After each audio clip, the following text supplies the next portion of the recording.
Gold, trusted gold buyers. మీరు తాకట్టు పెట్టిన బంగారాన్ని విడిపించి ఈ రోజు ఉన్న మార్కెట్ ధరకు కొనబడను.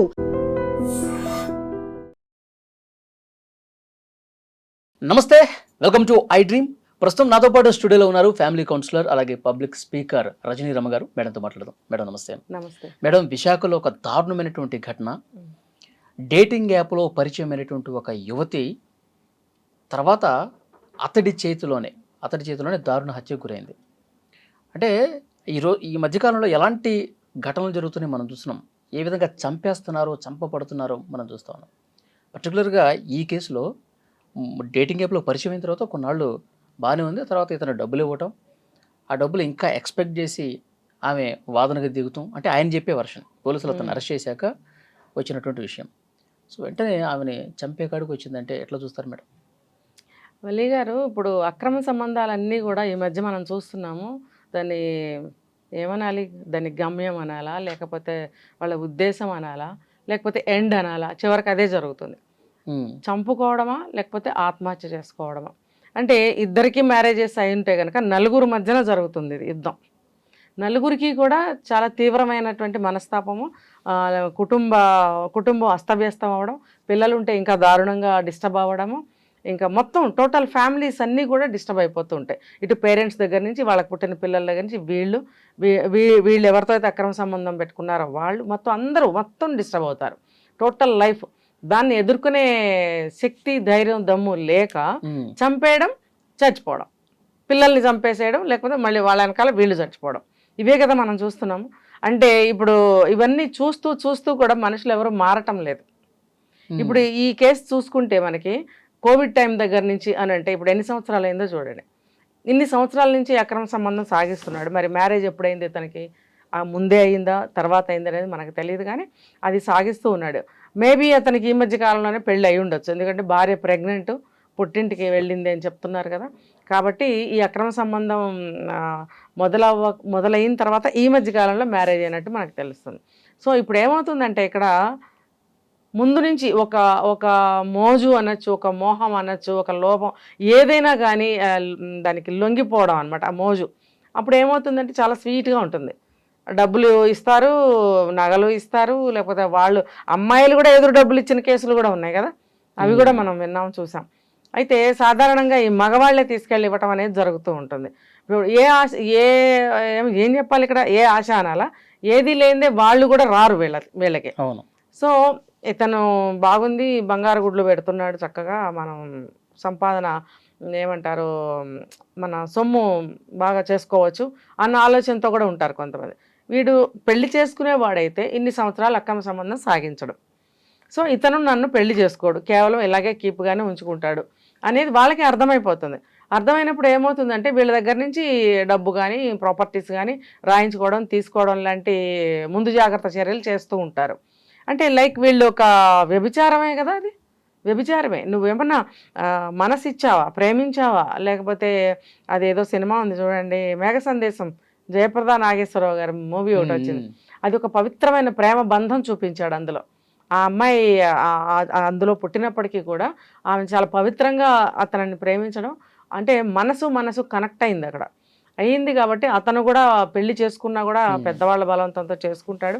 కానీ ఇక్కడ ఉండలేక ఆమె దగ్గరికి వెళ్ళడము, ఎప్పుడైతే పెద్దవాళ్ళ దగ్గర నుంచి బెదిరింపులు వస్తాయో అప్పుడు ఆ అమ్మాయి ఆత్మహత్య చేసుకోవడం, అలాంటివన్నీ మనకి అందులో కనిపిస్తాయి. ఏంటంటే అది నిజమైన అటువంటి ప్రేమ బంధం. అలాంటిది ఏమన్నా ఇక్కడ ఉందా? ఉంటే ఈ డబ్బు గోలేంటి? డబ్బే కాదు, ఈ మధ్య మనం కొన్ని చూసాం, ప్రాపర్టీస్ రాయించుకోవడం ముందుగానే, తర్వాత కుదిరితే ఓకే, కుదరకపోతే హత్యలు చేసేసుకోవడం. ఇక్కడ కూడా అదే జరిగింది. కుదరలేదు, మనీ అడుగుతుంది, డిమాండ్ చేస్తుంది. ఇతను పెళ్ళయింది, భార్య పుట్టింటికి వెళ్ళింది, రేపమ్మ బిడ్డ పుడతాడు, తనకంటూ ఒక జీవితం, సంసారం ఇక్కడ ఫామ్ అవుతుంది, ఇంకా స్ట్రాంగ్ కూడా అవుతుంది. ఇప్పుడు ఏదైనా విషయాలు బయటపెడితే భార్య ముందు ఎట్లా తలెత్తుకోవాలి, భార్యకి ఎట్లా నేను చెప్పుకోవాలి, తర్వాత అత్తమామలు ఉంటారు, తల్లిదండ్రులు అందరు నిలదీసి అడుగుతారు, నేను ఎలా ఫేస్ చేయాలి, వదిలించుకోవడానికి కేసు పెడితే టామ్ టామ్ అయిపోతుంది, తర్వాత పరువు పోతుంది, అందరికీ తెలుస్తుంది. కానండి ఎలా చూసుకునే పోతుంది. చూసారా ఇప్పుడు ఇక్కడ ఇప్పుడు మొత్తం బయటకు వచ్చిందిగా. ఎలా చూసుకున్నా పోనే పోతుంది అది. ఇది ఎందుకు ఆలోచించట్లేదు అంటారు చంపే ముందు? దీనికన్నా మంచి క్వశ్చన్. దీనికన్నా ముందు అయినా మెల్లగా చెప్పి ఎలాగోలా పోనీ డబ్బే ప్రధానం అయితే ఎంతో కొంత ఇచ్చి నువ్వు చేసిన తప్పుకి ఆ అమ్మాయితో నువ్వు సంబంధం పెట్టుకోవడం ఒక పెద్ద తప్పు. ఎందుకంటే రేపొద్దున నీకు పెళ్ళి అవుతుంది. లేదు నువ్వు ఈ అమ్మాయినే పెళ్లి చేసుకోవాలనుకుంటే చేసుకుని ఉండాల్సింది. నువ్వు చేసుకోకుండా రిలేషన్ సాగిస్తున్నావు, ఇంకొక అమ్మాయిని చేసుకుంటున్నప్పుడు నెక్స్ట్ ఫర్దర్గా నీకు ఇటువంటి సమస్యలు వస్తాయని అర్థమైపోవాలి. ఊహించను కూడా నేను చెప్పాను, అర్థమైపోవాలి. ఒక 25 years 30 years ఉన్న వ్యక్తికి ఆ మాత్రం అర్థం కాదా? అర్థమవుతుంది కదా. ఈ రిలేషన్ నేను పెళ్లి వరకు తీసుకెళ్ళలేను కాబట్టి సమస్యలు వస్తాయి అని పెళ్లి చేసుకోవాలనుకున్నప్పుడు మెల్లగా మంచిగా అన్ని వదిలించుకోవడం అనేది మంచిది. లేకపోతే ఆ విధంగా డేటింగ్లో కొన్ని ఉంటాయి కదా రూల్స్, వాళ్ళకి కూడా ఇష్టమైతే ఇన్నాళ్ళు ఉంటాం, లేకపోతే మనం విడిపోదాం అన్న అగ్రిమెంట్ మీద వాళ్ళది కంటిన్యూ అవుతూ ఉంటుంది. కనీసం దాన్నైనా వాళ్ళు ఫాలో అవ్వలేదా? మరి రేపు పొద్దున పెళ్లి చేసుకోవాలనుకుంటున్నాను, ఏదో ఒక విధంగా వదిలించుకోవాలి అనన్నా ఆలోచించలేదా? లేదు. ఇది ఇంకా తీవ్ర రూపం దాలిస్తే రేపొద్దున ఎంత దూరం వెళ్తుందో, ఫ్యామిలీస్ డిస్టర్బ్ అవుతాయి అనన్నా ఫ్యూచర్ గురించి ఆలోచించలేకపోయాడు అబ్బాయి. ఆ అమ్మాయి క్లియర్గానే ఉంది, డబ్బు కావాలి అన్న ప్రధాన ఇదితోనే అమ్మాయి ఉంది, కారణంతోనే. కానీ మేడం ఇప్పుడు ఈ అన్నిటికీ దీనికి కారణం డేటింగ్ యాప్. అవును, ఇలాంటి యాప్స్ ఇబ్బడుగా వచ్చేస్తున్నాయి మేడం. చాలా మంది జీవితాలని నాశనం చేస్తున్నాయి. ఇప్పుడు మనం కూడా సోషల్ మీడియాలో ఇన్స్టాలోనే ఎక్కడో చూస్తుంటే ఫ్రెండ్స్ యాప్ అని చెప్పి అవన్నీ వస్తా ఉన్నాయి. అసలు నిజంగా యువత పెడదారి పట్టడానికి ఇవి కారణం కదా. మరి ఇలాంటి వాటిని నిర్మూలించాల్సినటువంటి అవసరం ఉంది కదా. అసలు ఫోను యాప్సే కదా అన్నిటికీ మూల కారణం. మరి ఇన్ని యాప్స్ ఎందుకు వాళ్ళు పెడుతున్నారు, దాన్ని యాక్సెప్ట్ చేసి ఏమంటారు అనుమతులు ఎందుకు ఇస్తున్నారు అనేది నాకు అర్థం కావట్లేదు. ఇప్పుడు ప్రజల్లో ఒక అవేర్నెస్ ఉండాలి వల్లి గారు. గవర్నమెంట్ కానీ ఇంకోటి కానీ వాడు వ్యాపారం చేసేవాడు నా ఇష్టం, నేను ఏదైనా అమ్ముతాను. నువ్వు కదా ఆలోచించుకోవాలి, ఆ వస్తువు మంచిదా కాదా, కొనుక్కోవాలా వద్దా, నాకు ఉపయోగం ఉందా లేదా, లాభం ఏంటి నష్టం ఏంటి అని కొనుక్కునేవాడు ఆలోచించాలి. అలాగే యాప్స్ అనేవి అనేకం ఉన్నాయి, చాలా దరిద్రమైనటువంటి యాప్స్ చాలా ఉన్నాయి. అవి మనకు అవసరమా? ఎంతవరకు అవసరమో. ఇప్పుడు యాప్స్ రాకముందు ఎలా ఉండేది వల్లి గారు? ఎవరన్నా ఎక్కడన్నా ఎవరితోనన్నా ఒక అక్రమ సంబంధం ఏర్పడి ఉండేది.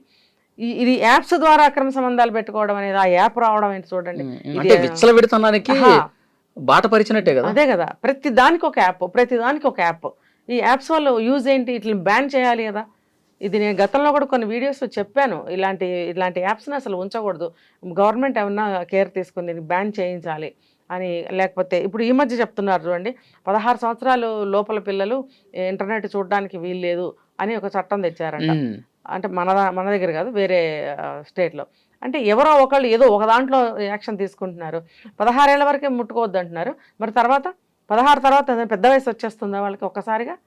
తర్వాత అయినా సరే అది ఎవరికి అవసరం, ఎంతవరకు అవసరం? దానికి కూడా ఏంటంటే వీళ్ళు కొన్ని రూల్స్ పెట్టుకోవాలి. ఫలానాది కావాలంటే దీనికి ఇన్ని కండిషన్స్ ఉన్నాయి, ఇన్ని ఫామ్స్ ఫిలప్ చేయాలి, దీనికి ఎంత ఫీజు పే చేయాలి, ప్రతిదానికి ఉంటుంది కదండి. అలాగే దీనికి కూడా చాలా కఠినమైనటువంటి కండిషన్స్ పెట్టినట్టయితే ఆ యాప్స్ని వీళ్ళు డౌన్లోడ్ చేసుకోవడానికి కానీ, అవి మనం కావాలని కోరుకోవటం అనే ఆ కోరిక కానీ తగ్గిపోతుంది ఆటోమేటిక్గా. అందరూ బేర్ చేయలేరు కదా. ఇప్పుడు చదువుకున్న వాళ్ళు, జాబ్ చేసే వాళ్ళే ఈ యాప్స్ డౌన్లోడ్ చేసుకుంటున్నారా? ఏం కాదు. చదువు లేని వాళ్ళు, కూలినాలు చేసుకునే వాళ్ళు కూడా టింగమని చక్కగా అన్నీ వాళ్ళు ఫాలో అయిపోతున్నారు. నాకు ఆశ్చర్యం వేస్తుంది. నిన్న నేను ఒక చోటకి వెళ్ళినప్పుడు 2 పిల్లలు 6 ఏళ్ళు 5 ఏళ్ళు అంతకన్నా మహా అయితే 7 ఉంటాయేమో, 2 బ్లూటూత్లు చెరొకటి పెట్టుకున్నారు, ఒక ఫోన్ తీసుకున్నారు, ఒక కరెంటు స్తంభం కింద కూర్చొని, ఆ గుడ్డి లైట్ అనమాట, ఆ ఏరియా కూడా అలా ఉంది, అది అలా పెట్టుకుని ఇద్దరు చూసేస్తున్నారు. నేను వాళ్ళ పక్కనే నిలబడి ఏం చూస్తున్నారా అని చూసాను. ఏదో వాళ్ళకి కావాల్సింది ఏదో చూస్తున్నారు. పక్కన ఇంత మనిషి వచ్చి నుంచుంటే కూడా వాళ్ళు తిరిగి చూడట్లేదు, మునిగిపోతున్నారు. ఆ కొద్ది దూరంలో వేరే గుమ్మం దగ్గర మీలాగా ఒక అబ్బాయి కూర్చుని ఉన్నాడు, ఇంకా కొంతమంది పిల్లలు మట్టిలో ఆడుకుంటున్నారు. సరే నేను ఆ అబ్బాయిని పిలిచాను, వచ్చాడు. బాబు ఎవరు వీళ్ళు అని అంటే, పక్కింట్లో వాళ్ళ పిల్లలు.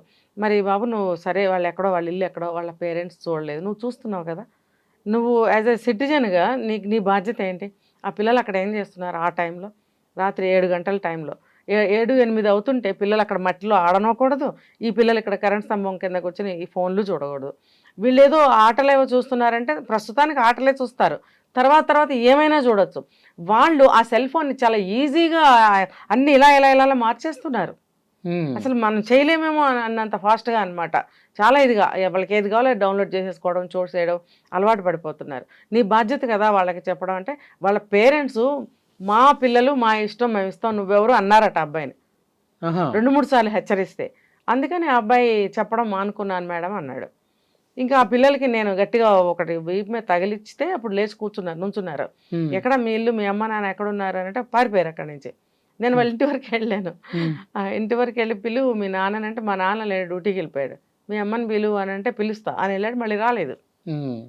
సరే నేను ఈ అబ్బాయికి చెప్పా కొంచెం చెప్పండి వాళ్ళకి ఇది నాట్ కరెక్ట్ అని. అంటే ఎందుకు చెప్తున్నానంటే చిన్న పిల్లలకి చదువు లేని పిల్లలకి కూడా స్లమ్ ఏరియాలో ఉండే పిల్లలకు కూడా అవన్నీ వచ్చేసినావు రాకుండా లేదు వాళ్ళకి ఎవరికి కూడా. ఉమ్.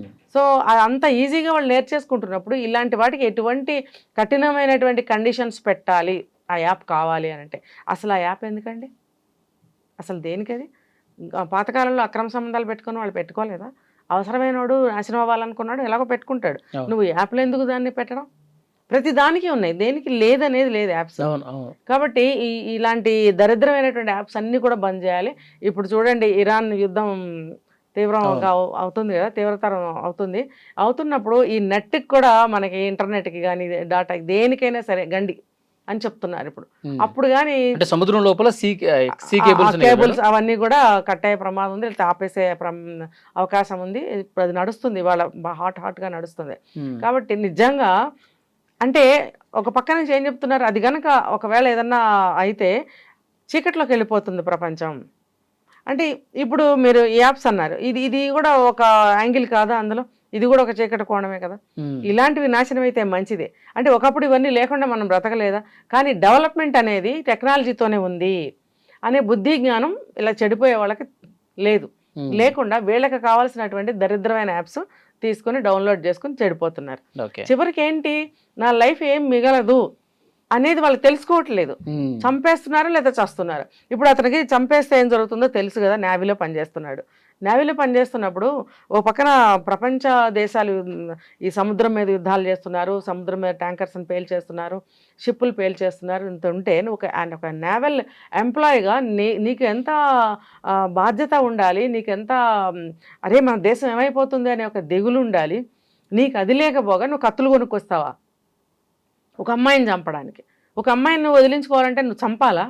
చంపితే 2 నిమిషంలో నువ్వు ఎక్కడ ఉంటావో అది తెలుసు, వెంటనే నువ్వు జైల్లో ఉంటావు. అక్కడ పుట్టింటికెళ్ళి నీ భార్య బిడ్డల పరిస్థితి అంటే ఆ బిడ్డ పుట్టకుండానే తండ్రి ఒక నేరస్తుడి కొడుకుగానో కూతురుగానో ఆ ముద్ర పడిపోతుంది. ఆ పిల్లకి కానీ బాబుకు కానీ ఎటువంటి ఆదరణ లభిస్తుంది? ఆ తల్లి ఎలా పెంచగలుగుతుంది ఆ బిడ్డని? పుట్టింటి వాళ్ళైనా ఎంతవరకు ఆసరా ఇవ్వగలరు అమ్మాయికి?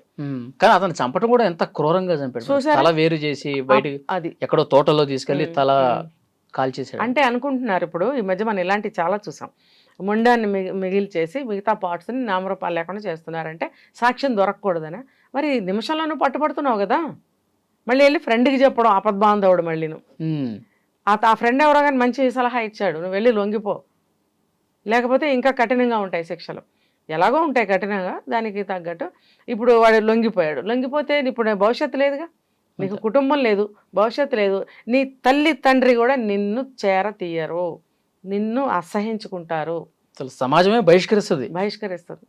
ఏ విషయంలోనైనా చూడండి, తల్లిదండ్రులు ఏమైనా క్షమిస్తారేమో కానీ పెళ్లికి ముందే ఒక అమ్మాయితో అక్రమ సంబంధం పెట్టుకున్నాడు, ఇంకో అమ్మాయిని పెళ్లి చేసుకుని బిడ్డ తల్లిని చేయబోతున్నాడు, ఇప్పుడు దరిద్రంగా ఇలా ఇరుక్కున్నాడంటే తల్లిదండ్రులకు కూడా ఎంత అసహాయం వేస్తుందో తెలుసా? పైకి ఏమైనా సమర్థిస్తారేమో, ఫలానా రీజన్ వల్ల మా అబ్బాయి ఇలా చేయాల్సి వచ్చింది అని సమర్థిస్తారేమో, కానీ అది వాళ్ళకి మాత్రం అసహ్యంగానే ఉంటుంది. వాళ్ళకి కూడా ఒక ఆడపిల్లని దూరం చేయాలంటే ఇంత కష్టపడాల్సిన అవసరం లేదు.